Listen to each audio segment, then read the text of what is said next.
सब बड़े अफसोस की बात है। इस वक्त हमने एक खबर सुनी कि हमारे हाई सेकेंडरी स्कूल किलोत्रान में जो ये वाक़या पेश आया कि 18-20 बच्चों का मसला जो सामने आया है, लेकिन इसमें कहीं ना कहीं यहाँ के उस्ताद की भी कोई रोल है, क्योंकि यहाँ पीछे आगे से कब्रिस्तान है, हज़ारों सैकड़ों लोग यहाँ कब्रिस्तान में दफन है और 24 घंटे यहाँ ढोल धमाका जो होता है चलता है। चलो जो स्कूल का कोई मसला होता है कहीं हफ्ते में एक बार, महीने में एक बार वो किया जाता है, लेकिन फिलहाल हम अल्लाह से दुआ करेंगे कि ये जो बच्चे हैं इस वक्त इस हालात में है, अल्लाह ताला इनको फिलहाल शफा करे। उसके बाद जो अगला प्रोग्राम होगा देखा जाएगा। प्रिंसिपल साहब ने पेरेंट्स की एक मीटिंग बुलाई हायर सेकेंडरी स्कूल किलोत्रान में। हमने यही रिक्वेस्ट की प्रिंसिपल साहब को कि जो ये मॉर्निंग असेंबली का प्रोग्राम यहाँ 1.5-2 घंटे चलता है, इसको बंद किया जाए। थोड़े से वक्त में बच्चों को प्रेयर करा के क्लासों में भेज के इनको पढ़ाई कराओ, लेकिन उसके बावजूद भी यहाँ आए दिन देखा जा रहा है सिर्फ नाच नाच में चलते हैं। यहाँ पढ़ाई की तरफ कोई तवज्जो नहीं होती है। 1.5-2 घंटे बच्चों को यहाँ धूप में रखा जाता है। अगर पता नहीं इनको धूप से होता है या किस चीज से होता है, हमें इस चीज का पता नहीं। आए रोज यहाँ इस हायर सेकेंडरी में बच्चों को पता नहीं क्या होता है, सिर्फ रोने और चिल्लाने की आवाजें यहाँ से आती हैं, लेकिन इन लोगों ने हमारी बात पे कोई तवज्जो नहीं दी। आज देखो, आज की डेट में कम से कम 40 लड़कियों को पता नहीं वो बेहोश हो गई हैं, पता नहीं धूप से हो गई कि उस नाच नगमे से।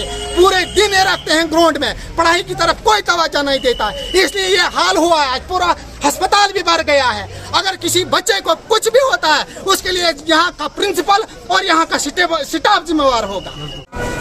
आज स्कूल से कोई हमारे पास जो आई कोई 8 बच्चे यहाँ पे आई थी, जो कि मतलब उनके सिम्टम जैसे मतलब कोई किसी को पेट में दर्द था, किसी को फीवर था, किसी को कोई सेमी कॉन्शियस थी। मतलब एक किस्म का ऐसा लग रहा था कि हिस्टेरिक पेशेंट है मोस्टली वो। तो हमने उनको ट्रीटमेंट किया है, काफ़ी ज़्यादा अपनी तरफ से कोशिश की है। तो उनमें से कुछ स्टेबल हुई, कुछ नहीं हो पाई। जो स्टेबल नहीं हुई उनको हमने रखा। हमारी जो मॉर्निंग असेंबली होती है वो 40 मिनट की होती है। उसके बाद जो हम बच्चों को पानी पीने के लिए भेजते हैं और 1000 के करीब बच्चा हमारा, तो पानी पीने में उनको 10-15 मिनट लग जाते हैं। उसके बाद वो क्लासों में जाते हैं, तो वो टोटल मिला के वो 11 बजे हम क्लास वर्क शुरू करते हैं।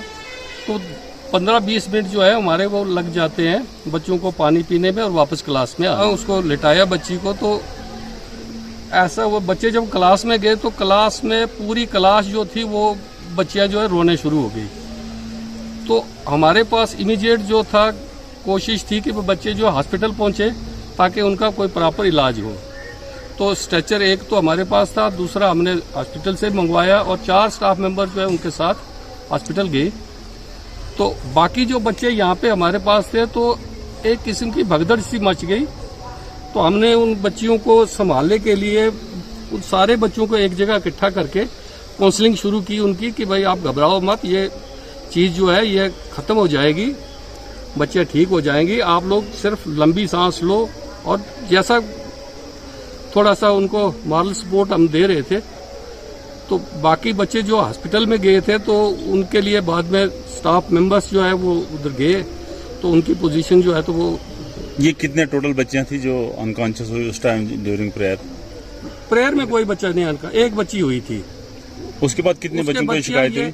8 बच्चियां जो तो हमने नीचे शिफ्ट कर ली थी हॉस्पिटल में। और हमारे पास यहाँ पे जिन बच्चों को हमने ठीक किया तकरीबन 30 बच्चियां थी यहाँ पे। तो वो उनको ठीक करके उनके पेरेंट्स को भी बुलाया गया, पेरेंट्स के हवाले करके उसके बाद बाकी बच्चों को हमने घर भेज